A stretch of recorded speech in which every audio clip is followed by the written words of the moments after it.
Welcome to the Grand Junction Seventh-day Adventist Church. Our program begins right now.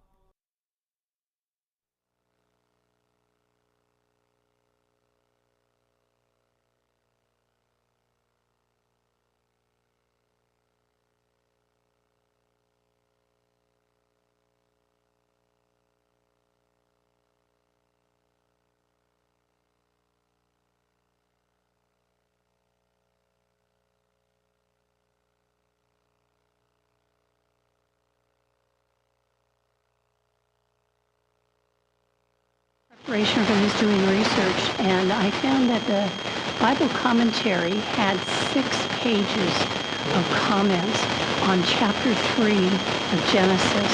I'm not going to quote all of those, but I also have been listening and reading the book written by Ellen White called The Story of Redemption. And I think there's a gap between Satan being kicked out of heaven and falling down out of heaven and the temptation and Eve choosing to eat the fruit of the tree that she was not supposed to. So I want to kind of fill that gap in with some information from the story of redemption. And I think this will help set a better stage and give us a sharper, clearer understanding of exactly what was going on, because I think this is a critical study.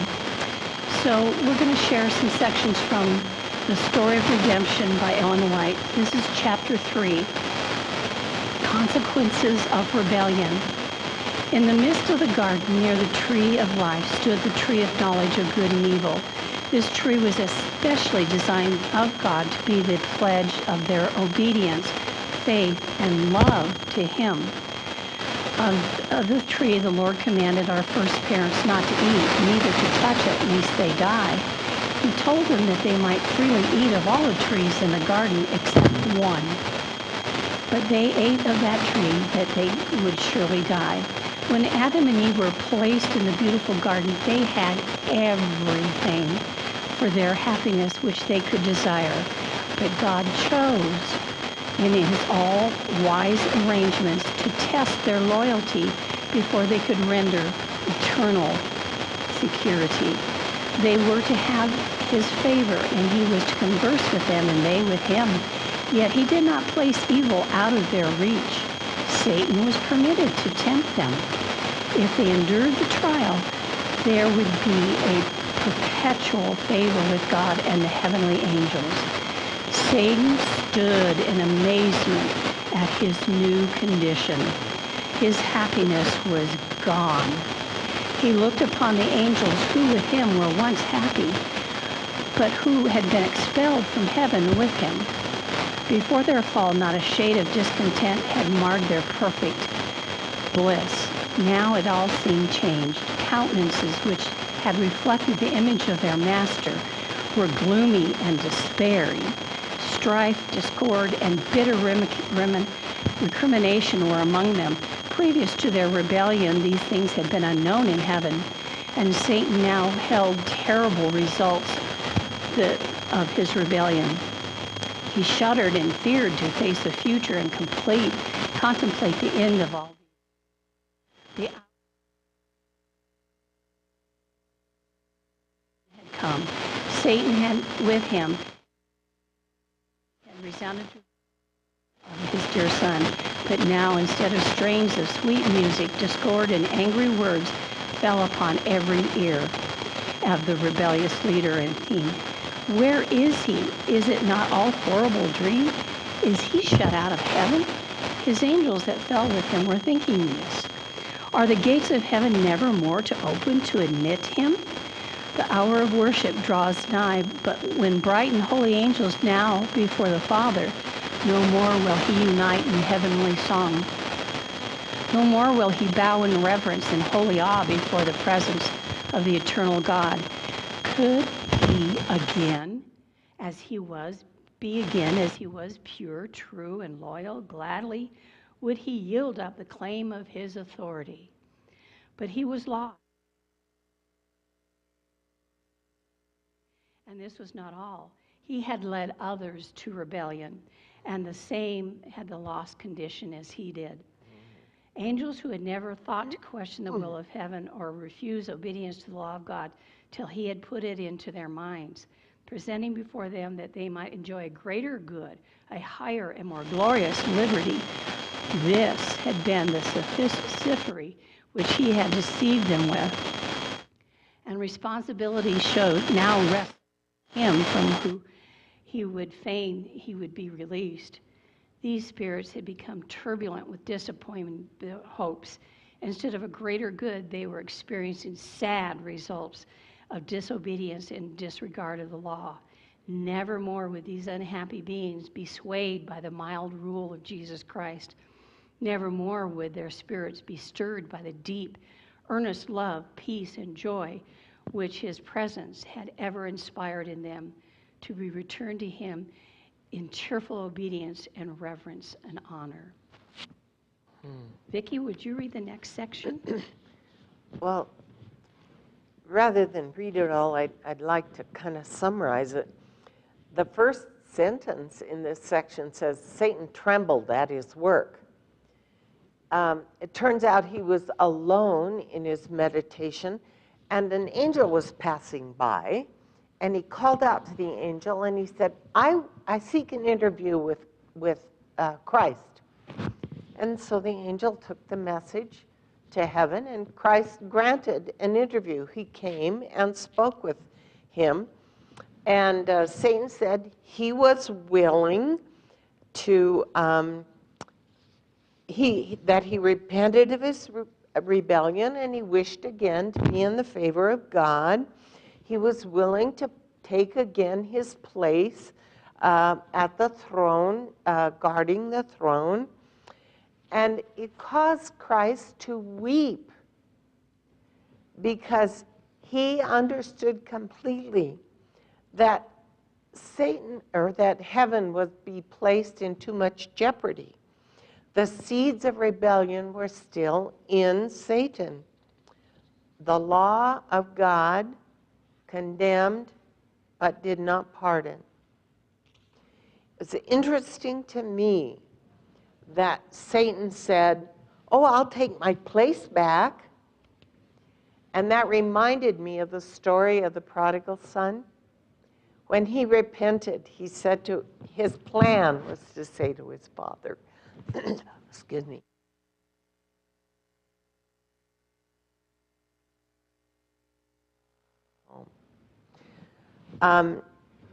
Satan didn't rebel or didn't repent from his rebellion because he saw God's goodness. He just felt really bad about where he was now. He realized, as Wanda read, he'd lost the sweet light of heaven, the songs that he had sung with all the angels, he could no longer sing. To be commander out of heaven was a very different thing than being commander in heaven. The privileges that he'd lost seemed too much to be borne. But this did not increase his love for God. He was just as determined as he was before. When Satan became fully convinced that there was no possibility of his being reinstated into the favor of God, and this is key, he manifested his malice with increased hatred and fiery vehemence. God knew that his rebellion was ingrained in him now. He could not be allowed back into the gates of heaven. He could wait at the gate and hassle the angels as they came and went, but he couldn't be a part anymore. He would seek to destroy the happiness of Adam and Eve. He would endeavor to incite them to rebellion, knowing, not thinking of Adam and Eve, but knowing that it would cause grief in heaven. Thank you. Laura, would you share your section, please? Yes. My section is on the plot that Satan developed against the human family. I'm going to do a mix of reading it and then just making a point. So I'm about to read from Ellen White, chapter 3. His followers were seeking him, and he arose himself and assumed a look of defiance, informed them of his plan to wrestle from God the noble Adam and his companion Eve.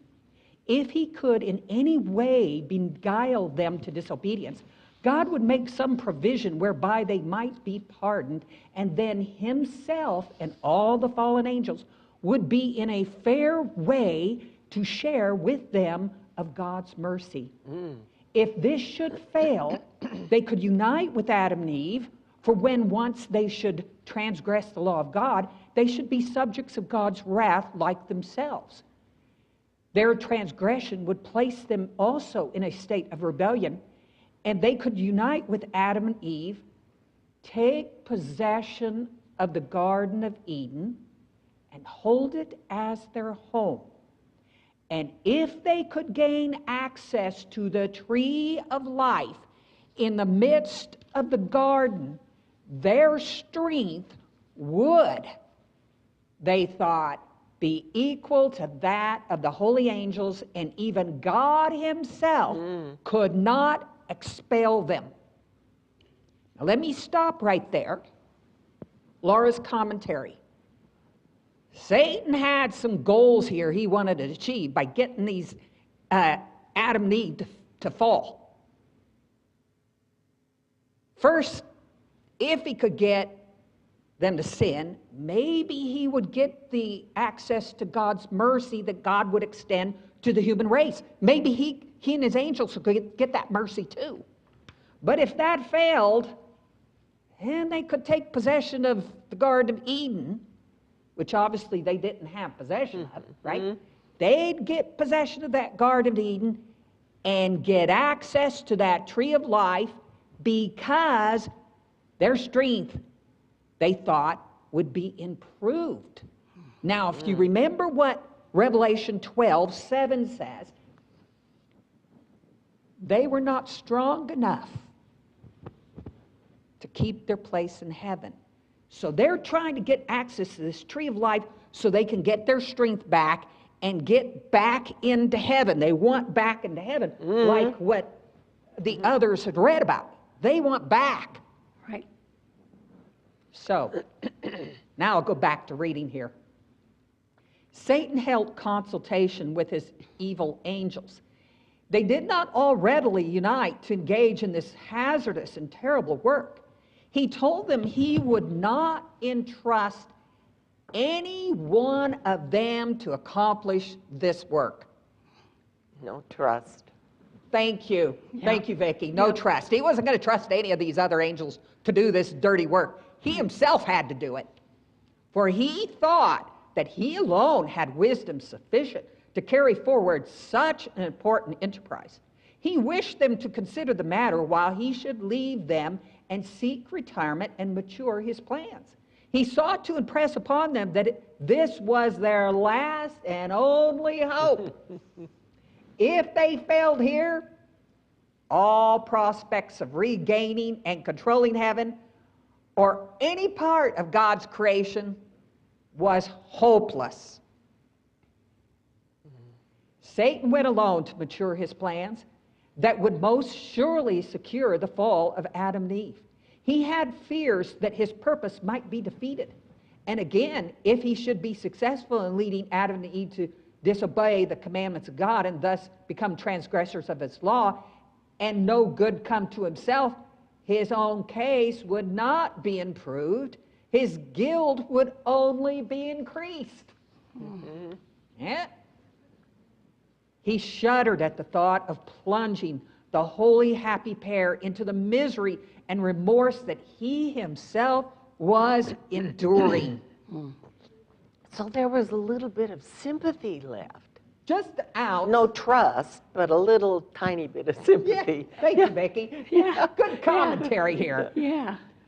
He seemed in a state of indecision. At one time firm and determined, then hesitating and wavering. His angels were seeking him, their leader, to acquaint him with their decision. They would unite with Satan in his plans, and with him bear the responsibility and share the consequences. Okay, so here there's a buy-in. Satan cast off his fears of despair and weakness. As their leader, fortifying himself to brave out the matter and do all in his power to defy the authority of God and his Son. He acquainted them with his plans. If he should come boldly upon Adam and Eve and make complaints about God's own Son, they would not listen to him for a moment, but would be prepared for the attack. Should he intimidate them because of his power, so recently an angel in high authority, he could accomplish nothing.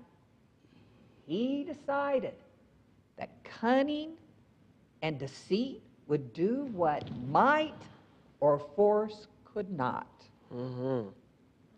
Now think about that. That is an important concept to know about evil and how it applies to our life.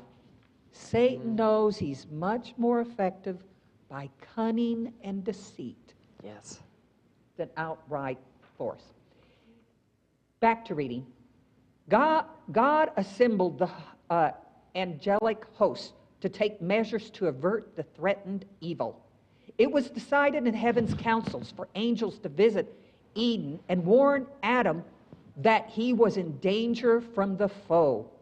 2 angels sped on their way to visit our first parents.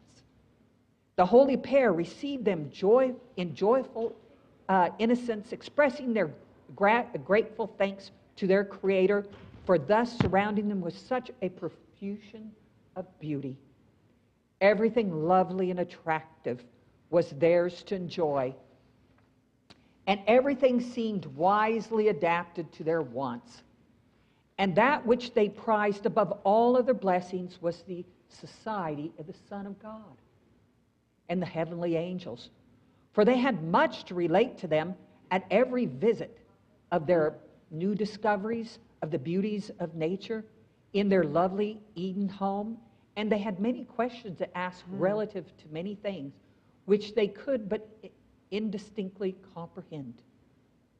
The angels graciously and lovingly gave them the information they desired. They also gave them the sad history of Satan's rebellion and fall.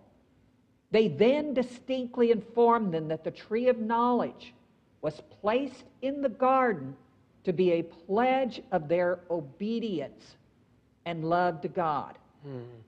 That the high and holy estate of the holy angels was to be retained upon conditions of obedience. That they were singular situated, that they could obey the law of God and be inexpressibly happy, or disobey and lose their high estate and be plunged into hopeless despair. They told Adam and Eve that God could not compel them to obey, that he had not removed from them the power to go contrary to his will, that they were moral agents free to obey or disobey. There was but one prohibition that God had seen fit to lay upon them yet. If they should transgress the will of God, they would surely die. They told Adam and Eve that the most exalted angel, next in the order to Christ, refused to obey the law of God, which he had ordained to govern heavenly beings. And this rebellion had caused war in heaven, which resulted in the rebellious beings expelled therefrom. And every angel was driven out of heaven who had united with him in questioning the authority of the great Jehovah. And this fallen foe was now an enemy to all who were concerned with the interest of God and his dear Son. They told him that Satan proposed to do them harm, and it was necessary for them to be on guard, for they might come in contact with the fallen foe. Mm-hmm. But he could not harm them if they yield obedience to God's command. For, if necessary, every angel from heaven would come to their help, rather than they should in any way do them harm. But if they disobeyed the command of God, then Satan would have power in any way to annoy them, complex them, and trouble them. If they remained steadfast against the first insinuations of Satan, they were as secure as the heavenly angels. But if they yield to temptation, he who spared not the exalted angels would not spare them. They must suffer the penalty of their transgression, for the law was as sacred as himself, and he required implicit obedience from all in heaven and on earth. The angels cautioned Eve not to separate from her husband in her employment, for she might be brought in contact with this fallen foe. If separated from each other, they would be in greater danger than if both were together. The angels charged them to closely follow the instructions God had given them in reference to the tree of knowledge. For in perfect obedience they were safe, and this fallen foe would then have no power to deceive them. God would not permit Satan to follow the holy pair in continual temptation. He could have access to them only at the tree of the knowledge of good and evil. Adam and Eve assured the angels that they would never transgress the express command of God, for it was their highest pleasure to do his will.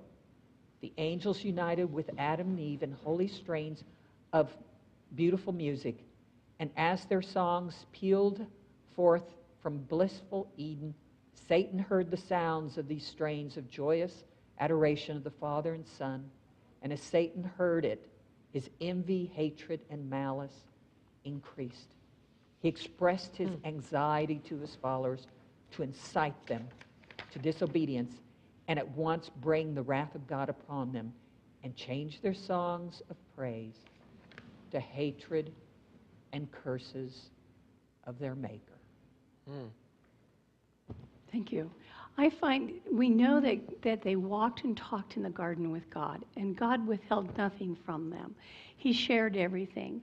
I think it is an added blessing that he took extra steps to warn Adam and Eve. He sent 2 angels to talk to them. And as Laura shared, the angels looked right at Eve and said, "Do not separate from Adam. Stay with Adam." But she didn't listen. They said they would. They sang praises, and it irritated Satan. And she said she wouldn't. But one day she was working, and Adam was working. And Adam didn't pay attention. He was busy. And Eve started wandering and doing things. And she remembered the warning, and she felt that she had the wisdom and strength to know if evil came, if she was to meet it. There's an interesting comment about that in Patriarchs and Prophets. Adam understood his companion had transgressed, and he struggled with that. And then he mourned that he had let Eve wander away without speaking to her and drawing her back. And then later he still blamed her. But he mourned the fact that he had not been alert and called her back. You know, and there's a beautiful lesson that we can learn from that for our own lives. Right. That in our faith, we are always stronger when we're with another person. Absolutely. Who can strengthen us and help us when we're weak. And it's important to recognize that we are weak. and that we do need help.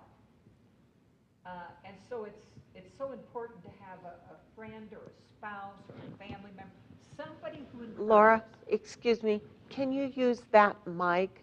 Am I not heard? Right, your other one fell off. Push the button on the bottom of the handheld. You know what? It fell down here.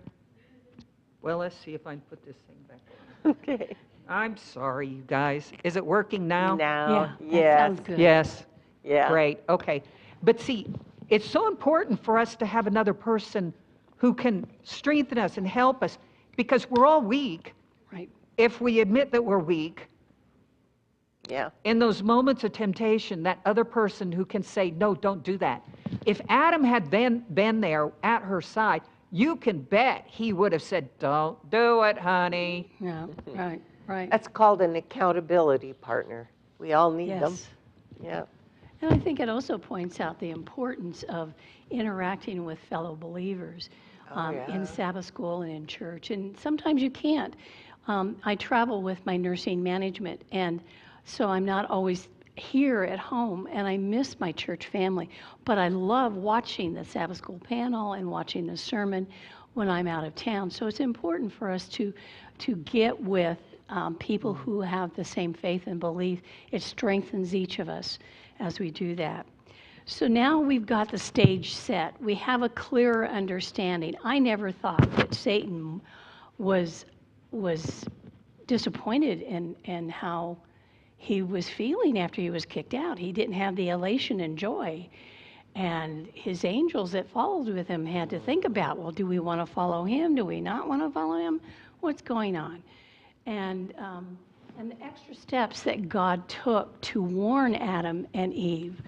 And I think this helps us prepare the stage for our Sabbath school lesson. So what did Adam and Eve have in the Garden of Eden? Well, I don't know if you're looking for something specific they had, but everything was provided for them. Right.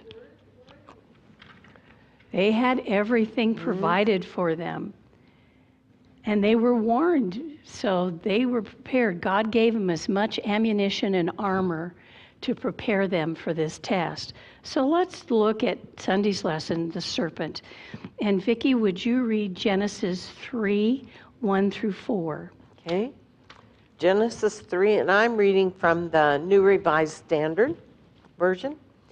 Now the serpent was more crafty than any other wild animal that the Lord had made. I want to stop. That word crafty means smooth-tongued. So he was smooth-tongued. The woman said, or he said to the woman, did God say you shall not eat from any tree in the garden? The implication was he was depriving them of everything. The woman said to the serpent, we may eat of the trees of the garden, but God said, you shall not eat of the fruit of the tree that's in the middle of the garden, nor shall you touch it, or you shall die. Okay. Oh, you want me to read 4 also? Yes, I please. stopped too soon. But the serpent said to the woman, you won't die. The first sermon preached in Eden. According to the Bible commentary on verse 4, the only one who promised Adam life in disobedience was the great deceiver. And the declaration of the serpent to Eve in Eden, ye shall not surely die, was the first sermon ever preached upon the immortality of the soul. Yet this declaration, resting solely upon the authority of Satan, is echoed from the pulpits of Christendom and is received by the majority of mankind as readily as it was received by our first parents. Once again, it's works, it's not the relationship.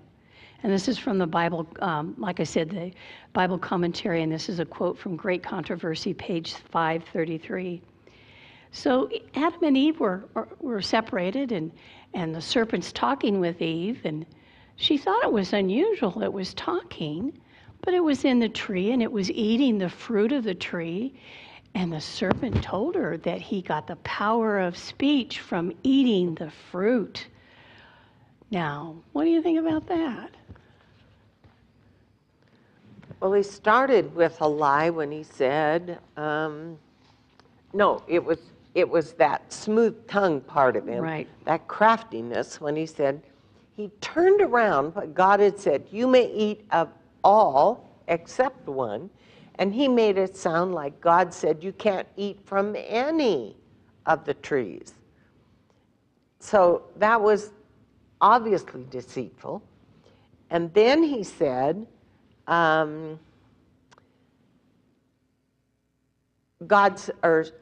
Eve said, God said, if we eat of that one, we'll die. And Satan said, I'm eating of it, and I didn't die. So God lied to you.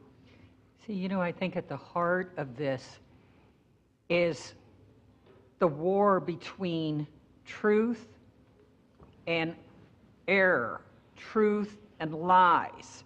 And see, all through not only our lives today and in society, but throughout history has been this war between what is true and what are lies. And so here Adam and Eve are brought right face to face with the issue of, well, what is really true? I mean, do we believe God or do we believe Satan? What and they had to decide. Well, and in spite of all that they had already experienced of God, his coming and visiting with them, his provision for their needs, Adam particularly understood the provision of Eve to him. With all of that, they still doubted. They still let that creep in. Well, maybe God doesn't have my best interest. If I may tweak what you just said, it's true, but it's only true for Eve. Adam realized his wife made a mistake. Right. And he didn't want to lose her. So the reason he fell wasn't that, the same reason that she fell.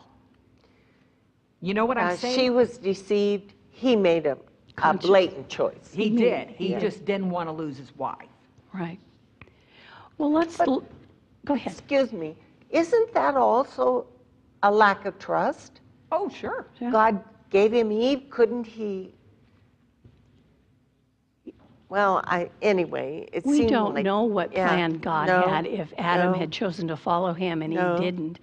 And we can learn this when we get to heaven, but I'm sure he had a plan because God always has a plan. And he's ready for any divergence that we choose, any change in the course that we choose. But I always wondered why Satan chose to use the serpent as his physical presence to tempt Adam and Eve. And after studying the lesson, I have a better understanding. The serpent was one of the wisest and most beautiful creatures in the earth. It had wings and it could fly. So let's look at the description of this serpent and the description of Lucifer in heaven. Are there similarities? And what similarities are there? Well, he stood next to the throne of God, and so he stood within that glory, and he chose a serpent who was... Miss White makes an interesting statement that when the serpent flew, he shimmered and glowed. Because he had this appearance of gold. Yes. Right? And so the light reflected off of the gold. Yeah. Is very beautiful. I mean, because light has a whole array of colors, right? And if it hits the right type of surface, it can really reflect those different colors. Iridescence. Yes. Yeah. So Lucifer was gorgeous, he was wise, he was beautiful, he flew. So the serpent was wise and gorgeous and beautiful, and it flew. Yeah. So there were similarities. So now I understand better why Satan chose the serpent. I wonder, Could the serpent have said, "No, you're not taking possession of me"? Good question. It is Animals? apropos of nothing at this Right, point. right. But I just wondered about that this week. Well, we know that animals do have personalities, and I had a cat that was really stubborn. And when I went to college, she didn't like that I was leaving. And when I came home one time, I was packing to go back to college, and she kept crawling in my suitcase and taking my clothes out of the suitcase. And finally, because I kept putting the clothes back in, she decided she'd go with me. So she just curled up in my suitcase and was not about to budge. So we know animals have personalities and stuff. But I also find it interesting that in the curse, and we'll get to that later, both Satan was cast out of heaven to the earth, and the serpent was cursed to the ground. So there were similarities there, very much Falling so. down and down. Falling Yeah, down. If I can point out something that I find very fascinating about that curse of the serpent. You know, obviously we know it flew, and it was in the tree, so it more than likely had legs and arms with wings, right? And it was cursed, and it lost all those. What's interesting is in the description of the new heavens and new earth, everything that had been made bad was reversed, except that serpent. That serpent does not get its wings back, and neither does it get its legs and feet. And arms. And I find that interesting because in the new earth, everything's reversed. Interesting. I had missed that completely. You know what? I love to study the Bible. It's a very fascinating book. And there's little nits and pieces in the Bible that you don't realize are all that important until you start piecing them together. Right. Yeah. So I also found it interesting that our lesson pointed out in the ancient Near East, the serpent personified the power of evil. So, yeah, there was a good reason why Satan chose the serpent. Well, let's move on to Monday's lesson. And Laura, would you read Genesis 2:16 and 17? I'm reading from the New American Standard Version. The Lord God commanded the man, saying, "From any tree of the garden you may eat freely, but from the tree of knowledge of good and evil you shall not eat, for in the day that you eat from it, you shall surely die." Okay, and Vicki, would you please read Genesis 3:1 through 6? Okay. I just read 1 through 5. Yeah.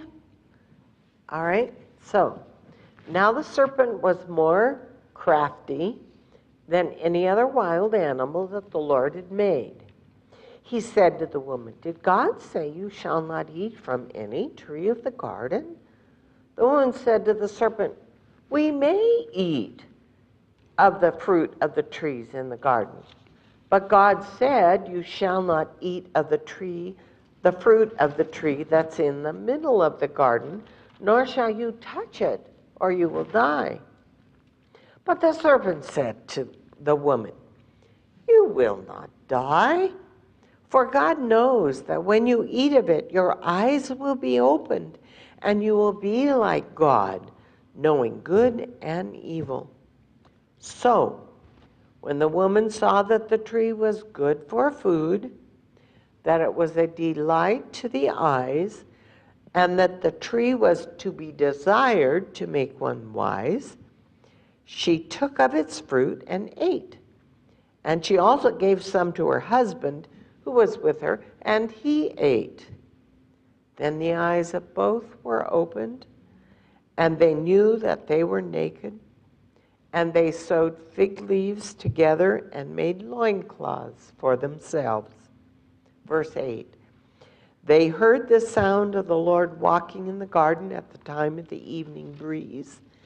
And the man and his wife hid themselves from the presence of the Lord God among the trees of the garden. Okay. I think I read further than you wanted me to, That's okay. but that's all right. That's okay. It's still pertinent to the lesson. So we know there are three categories of sin: the lust of the flesh, the lust of the eyes, and the pride of Yes. life. 1 John. Right. So we know these three. Let's look at Adam and Eve. Do we see all three of those things happening when they choose to eat of the fruit? Well, she saw that it was good for food. Let's see, I have that. Yeah, the first thing she saw that it was good for food. Right. She also was presumptuous that she would know evil if she saw it. So there's pride there. She saw the food was good to eat. And so she looked at it and she lusted after it. I mean, the serpent was talking, and the it fruit helped pleased her eyes. pleased her eyes. And it truly, I never noticed that before when I'm studying the lesson. Let's look at Adam. Wait, if I can add one thing. She thought it would make her wise. Yes, she did. Whoa. Now, if we could all eat an apple and it make us also wise, we'd be tempted to eat an apple too, right? Yeah. You know, Because of selfishness. Right. I thought this week about that a lot. You know, we have counsel, we shouldn't read certain things, or that we need to be careful about the authors whose things we read. But sometimes we think we know better. And that's what happened here, is Eve thought, and Adam, thought they knew better. And the two issues of death and knowledge, that was huge. That was huge for them. Well, they couldn't see that the serpent had died. No. He was still beautiful and climbing up in that tree. You know, if you think about it, though, I am speculating here that they'd have a very hard time understanding what death is. I've thought that many You know, times. because nothing had died. There was not death in nature. It'd be a foreign concept to say, okay, you know, you're going to die if you eat this tree, from the tree. You know, and so a lack of understanding of what that meant. True. Throughout all of Scripture, the basis of the problems that anybody gets into, that Israel got into, that the early church got into, was unbelief. The sin of unbelief. Not being willing to circumscribe, that's not the word, but to make our personal wisdom in subservience, and we don't like that word, to the wisdom of God. You know, when I read the Old Testament, what I see is, sure, unbelief definitely plays a role.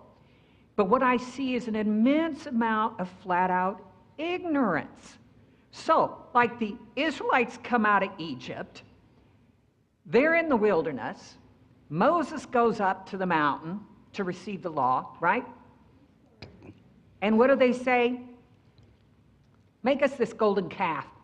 We don't know where he's gone. Of this golden calf, of the Lord God who brought us out of Egypt.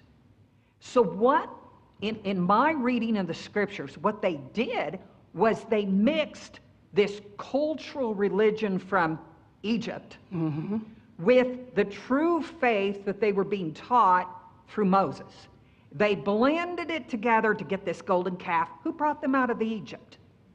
Okay, so they all were still thinking they were worshiping the Lord, but it was this golden calf. You know, it was this mix. And if you really look at Christianity, in my opinion, my humble opinion, there is this constant mix of cultural religion, cultural traditions, mixed with what the Bible really says. And it's almost as if we make a choice again. We do. Yeah. Not to believe. A choice of what is true and not right. true. What is not That's true. right. That's true. You know, if you look at what happened with the belief of that when you die, you go straight to heaven or hell, that was a very strong cultural belief back with the Greeks and the Romans. Mm-hmm. Well, when Christianity came around, what happens? Kind of blends. Mm-hmm. And so cultural values and cultural traditions are extremely strong. And we should not think that we're immune to it. No. None know, of us are. That's why we have to read the Bible every day and fortify our minds with the Word of God. True. And put on the armor of God daily. Yes. Put on. So do you think that this test that God had for Adam and Eve was a tough test? Was it an easy test? What do you think? I think it was a very easy test on one level. Yes. Just don't eat that apple. But on another level, it was not. Very complex. According to the Bible commentary, and I found this interesting, it listed it twice, the mild test was given to them. With what intense interest the whole universe watched the conflict was to decide the position of Adam and Eve, how attentively the angels listened to the words of Satan, the originator of sin, as he placed his own ideas above the commands of God and sought to make none affect the law of God through his deceptive reasoning. How anxiously they waited to see if the holy pair would be deluded by the tempter and yield to his arts. They asked themselves, will the holy pair transfer their faith and love from the Father and Son to Satan?